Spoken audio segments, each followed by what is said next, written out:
Welcome to Ask and Learn. Okay, so for A, this is a 3 by 3 factorial design with 3 levels of stimulus, which are simple, go or no go, and choice, and 3 levels of age. And there are 3 replications within each cell, as there are 3 data points for each combination of stimulus and age. Now for B, we're going to verify the requirement of equal population variances. And to this end, we're gonna separate the data into factor A and factor B, which are age and stimulus. And we're gonna take the standard deviations for each of the categories in each of the factor and take the maximum of the standard deviation and minimum of the standard deviation and verify that this is less than 2. So here I have the response, and here I have the calculation of standard deviation for factor A, which is the age group. So here I have the standard deviations for different age groups, and the calculation of proportion would be the maximum 0.18 over the minimum, which is 0.157, and the ratio turns out to be here 1.15, which is less than 2. Now you can do the same thing for the factor B, which is the stimulus, and we have the ratio of 1.32, which is less than 2, so we verified the requirement of equal population variances. Now for C, we're going to determine if there is significant interaction between stimulus and age. And here I have the Python code again.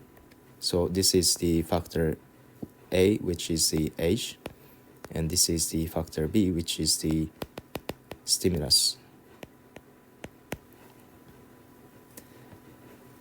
And now we can do the two-way ANOVA test, and here is the output.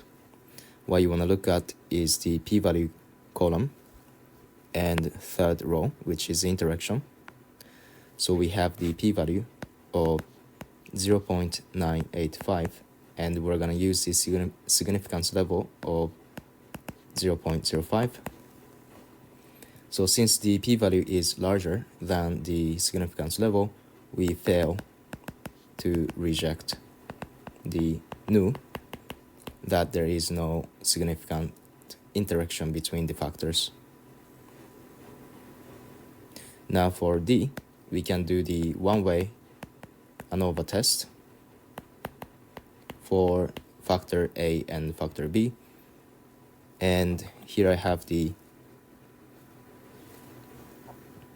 code in Python to do the one-way ANOVA test for age.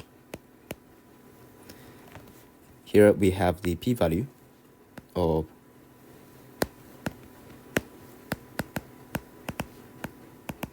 0.224, and again we're going to use the significance level of 0.05.